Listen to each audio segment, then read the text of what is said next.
Sudah kita jawab ya. Baik sekalian. Sampai di sini apakah ada pertanyaan?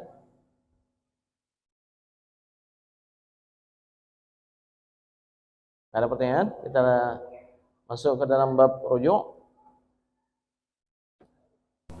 Ya. Bismillah.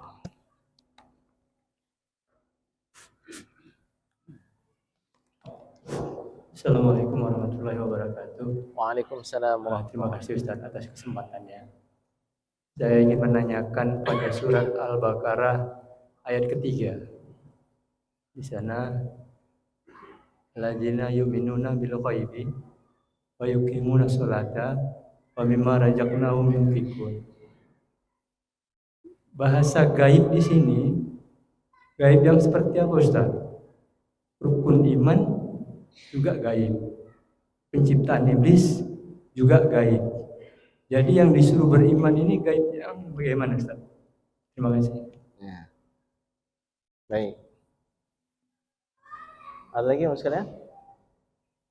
Ya, ujung sana.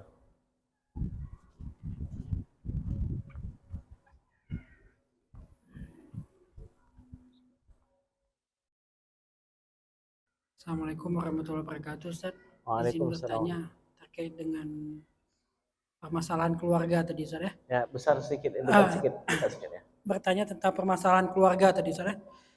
Ini kan ada istri yang bilang menyesal nih menikah dengan abang gitu kan. Itu gimana tuh hukumnya, Ustaz? Mungkin itu aja, Ustaz. Terima kasih. Assalamualaikum.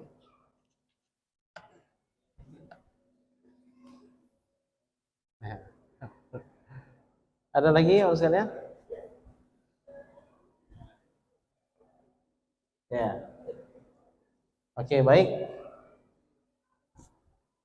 Pertanyaan pertama dalam surah Al-Baqarah ayat 3. Alladzina yu'minuna bil ghaib. Allah Subhanahu wa taala sedang bercerita tentang hudal lil muttaqin. Orang-orang bertakwa itu yang mana? Orang yang bertakwa nomor 1 sifatnya adalah alladzina yu'minuna bil ghaib. Apa itu ghaib? Ghaib dari kata ghaba yaghibu. Ketika dia absen, fulan hadir ustaz, hadir artinya. Fulan ghaib ustaz, arti ghaib apa? Enggak nampak, enggak hadir. Kalau izin, sakit marid, ya kan? Ghaib artinya enggak ada bersama kita, enggak nampak bersama kita. Jadi ghaib di sini Bapak sekalian artinya adalah tidak terlihat oleh mata. Dan terlebih lagi yang wajib kita imani alladzina yu'minuna bil ghaib ya. Rukun iman kalau kita perhatikan itu rukun iman 1 2 3 4 5 6 itu semuanya ghaib. Perkara ghaib sebenarnya banyak. Bahkan ada penelitian itu sebenarnya yang nampak itu hanya 3%. 97%-nya itu makhluk Allah yang tidak terlihat. Ruh, akal, udara, bahkan termasuk yang bisa dilihat kalau menggunakan mikroskop, ya bakteri, virus dan seterusnya.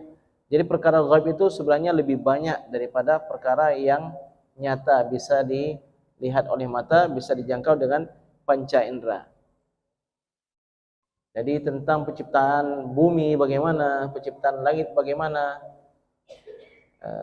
Jadi perkara ghaib banyak sekali. Tapi yang wajib kita imani 6. Yang wajib kita imani 6. Alladzina yu'minuna bil ghaib itu 6. Karena berkaitan dengan alladzina yu'minun. Jadi yang pertama apa? Allah Subhanahu wa taala. Ghaib. Tapi ghaibnya Allah bagi orang yang memiliki keimanan zahir. Bagi orang yang tidak memiliki keimanan atau keimanannya lemah, batin. Sifat Allah kan huwal awwal wal akhiru wal zahiru wal batin. Allah itu zahir nampak. Allah itu batin tersembunyi. Apa maksudnya nih? Kok nampak tapi tersembunyi? Ternyata dijelaskan oleh para ulama, bagi orang yang beriman menggunakan akalnya, diiringi dengan hatinya, Allah itu sangat nyata. Namun bagi orang yang tidak memiliki keimanan, sangat tersembunyi Allah itu. Makanya Allah bersifat juga dengan batin. Kemudian Bapak sekalian, beriman kepada Alkitab, beriman kepada malaikat dulu, kemudian beriman kepada kitab. Ustaz, tapi kan Al-Quran itu nampak itu. Bagaimana imannya kita? Iya, yang nampak itu nampak, tapi bagaimana proses turunnya? Dan kita yakini ini dari malaikat Jibril kepada Nabi Muhammad SAW, dari Nabi Muhammad kepada para sahabat, kemudian kepada tabi'in dan seterusnya hingga ke kita ini. Dan dia itu adalah kalam Allah Subhanahu wa taala, itu ghaib. Begitu juga dengan Nabi dan Rasul. Wah, beruntungnya para sahabat, karena berbicara tentang Nabi, nyata bagi mereka Nabi, mereka saksikan. Maka karena itu Rasulullah SAW memuji kita umat akhir zaman yang tidak sempat ketemu dengan Nabi tapi beriman dengan Nabi. Wadidtu law alqa ikhwani, duhai sekiranya aku bisa bertemu dengan saudara-saudaraku. Ada Abu Bakar, ada Umar, ada Utsman, ada Ali, ada sahabat-sahabat yang lain. Awalasna ikhwanak ya Rasulullah? Bukankah kami ini saudara-saudaramu ya Rasulullah?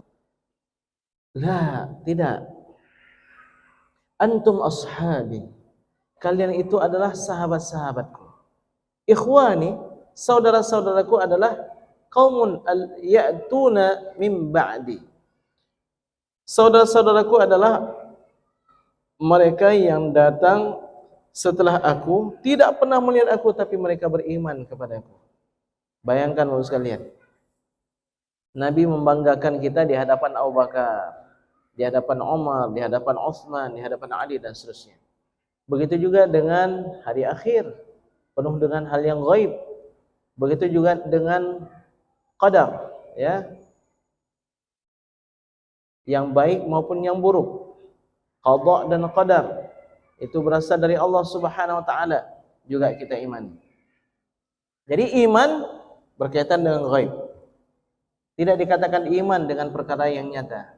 Kamu beriman malam Kamis ada pengajian, Ustaz Roziki sedang berada di depan, Bapak dan Ibu melihat saya ini, apakah dikatakan beriman dengan saya? Tidak. Iman tidak berkaitan dengan yang nyata. Iman itu berkaitan dengan yang ghaib. Baik, para sahabat bagaimana dikatakan iman mereka dengan Rasulullah SAW? Mereka mengimani. Ketika Rasulullah SAW bersabda, datang Jibril kepadaku, mereka mengimani. Allah mengangkat beliau sebagai seorang Nabi dan Rasul, mereka imani. Prosesnya enggak kelihatan. Jadi tetap ada bagian daripada keimanan. Namun keimanan kita kepada Nabi SAW itu lebih dahsyat dibandingkan dengan imannya para sahabat terhadap Nabi.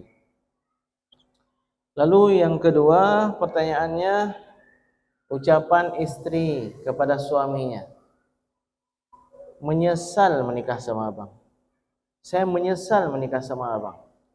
Saya rasa ungkapan ini bukan satu orang istri aja yang mengucapkan. Rata-rata istri mengatakan demikian kepada suaminya, nyesal menikah sama abang. Bagaimana? Ya, kita sebenarnya harus hati-hati, ya, bersyukur juga Bapak sekalian. Kenapa bersyukur? Berarti ini istri ini punya harga diri dia. Dia merasa dirinya mulia, merasa dirinya itu ya berharga. Seolah-olah apa? Saya ini sebenarnya banyak kali orang suka sama saya. Tapi entah kenapa saya menikah sama abang. Menyesal saya menikah sama abang. Kalau tahu saya menikah sama orang lain. Tapi dalam hitungan syariat ini sangat berbahaya. Berbahaya dalam arti, ya, ini salah satu bentuk akhlak yang tidak baik seorang istri terhadap suaminya. Tapi memang demikian. Sudah pernah kita kaji, sudah pernah kita sebutkan dalam kitab I'anatul Talibin. Memang pada dasarnya perempuan itu diciptakan oleh Allah Subhanahu wa taala penuh dengan kekurangan. Diciptakan dari tulang rusuk. Tulang rusuk yang paling tinggi. Tulang rusuk yang paling bengkok, yang paling tinggi. Dari situlah diciptakan Siti Hawa. Lalu bagaimana tulang rusuk tersebut bengkok? Kalau kita luruskan sekaligus, dia akan patah. Kalau kita biarkan, dia akan terus bengkok. Makanya ketika Bapak mendapatkan istri yang salihah, itu luar biasa. Karena Rasulullah SAW sabda, wanita salihah di kalangan kaum perempuan itu bagaikan mencari burung gagak yang sayapnya warna putih. Pernah lihat itu burung gagak yang warnanya putih sayapnya? Yang namanya burung gagak warna hitam. Ini menunjukkan apa? Begitu sulit. Mungkin dalam 1000 belum tentu ada satu. Mungkin dalam 10.000 ada satu. Tapi insyaAllah kita yakin di masyarakat kita masih banyak yang salihah. Tapi perlu perjuangan untuk mendapatkannya. Maka pesan Nabi, fazfar bidzatid din. Carilah istrimu itu yang punya agama. Dan kata yang digunakan itu fazfar, zufrun, kuku. Seolah-olah istri salihah itu tersembunyi di dalam padang pasir, di bawah pasir. Carinya jangan dengan cangkul, nanti pecah dia, hancur. Tapi dengan apa? Dengan kuku, cari sampai dapat. Nah, perlu perjuangan. Ini ketemunya di mana? Ketemunya di mall, ketemunya di bioskop. Ya wajar suami istri yang mengatakan menyesal saya menikah sama abang. Iya ya, kita pun ketemunya di bioskop. Jangan-jangan adik waktu itu ada niat yang lain, ketemu sama abang yang lain. Jadi bapak sekalian yang dimuliakan oleh Allah Subhanahu wa taala, carilah yang punya agama agar kita bahagia. Kalau seandainya sudah terlanjur bagaimana? Yaitu namanya takdir, nasib. Ya kan kita dalam menghadapi ketentuan Allah kan hanya dua. Baik yang kita terima, ada peluang ibadah untuk kita syukuri, atau buruk yang kita terima, ada juga peluang ibadah dengan bersabar. Ya apa boleh buatlah Ustaz, berarti saya ini versi Nabi Nuh. Bagaimana Nabi Nuh? Seorang Nabi dan Rasul, tapi istrinya durhaka kepada beliau. Berarti ada contoh juga nih. Siapa contohnya? Nabi Nuh alaihissalam, salah seorang ulul azmi, dapat istri salihah luar biasa. Alhamdulillah, seperti kebanyakan para nabi dan termasuk Nabi Muhammad sallallahu alaihi wasallam. Tapi walaupun begitu, dalam riwayat diceritakan bagaimana ada kalanya istri Nabi itu ya agak sedikit marah, cemburu dan seterusnya, hal yang wajar. Makanya kunci rumah tangga itu dari awalnya itu melalui atau berada di tangan suami. Untuk menghalalkan, untuk terjadinya ijab dan kabul bukan perkataan perempuan dengan perempuan atau laki-laki dengan perempuan, tapi laki-laki dengan laki-laki. Jadi intinya ucapan istri, saya menyesal nikah sama abang, nggak ada apa-apanya. Nggak memutuskan hubungan suami istri. Bahkan lebih daripada itu, bang, mulai sejak saat ini saya melihat kayaknya kita nggak pas lagi bang. Jadi mulai saat ini, dari habis maghrib ini, saya menyatakan saya telah menceraikan abang.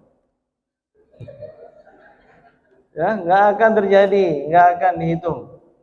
Walaupun bilang, bang, kata cerai itu bagaimana dalam kajian fikih itu? Masuk dalam talak sarih atau enggak? Kalau begitu saya nggak usah gunakan kata cerai. Saya bang dengan ini menjatuhkan talak 1000 kepada abang. Tetap juga nggak ada pengaruh, nggak ada efek. Karena ya semuanya berada di tangan suami. Jadi suami sabar-sabar sedikit. Karena dalam Al-Quran dikatakan, wa asa an takrahu syai'an wa yaj'alallahu fihi khairan katsira. Boleh jadi kamu benci, ya, benci terhadap sesuatu dari akhlak istrimu, tapi di balik yang lain kamu akan mendapatkan banyak kebaikan dari istrimu tersebut. Jadi sabar-sabarkan diri agar mendapatkan kebahagiaan yang dijanjikan oleh Allah Subhanahu wa taala. Kecuali memang tidak memungkinkan lagi. Seperti yang pernah kita sebutkan dulu, cerai itu ada 5 hukumnya. Hukum asalnya kalau nggak ada sebab makruh. Ada kalanya berniat mencelakakan istri, talak bid'i misalnya, itu hukumnya haram. Ada kalanya mubah kalau ada alasan yang konkret. Ada kalanya sunnah, dianjurkan, berpahala. Dan ada kalanya cerai itu hukumnya wajib. Nah, jadi nggak bisa kita samakan. Ustadz ini, bapak ini nggak bisa kita samakan. Masing-masing ada kondisi tertentu yang mereka hadapi. Baik, demikian sekalian, mudah-mudahan manfaat. Ini mikrofon juga sudah mulai nggak bersahabat nih. Mudah-mudahan insyaallah di pertemuan ke depan kita bisa lanjutkan kajian tentang rujuk. Wallahu a'lam wa a'lam. Subhanakallahumma wa bihamdika asyhadu an la ilaha illa anta nastaghfiruka wa natubu ilaik. Wassalamu alaikum warahmatullahi wabarakatuh.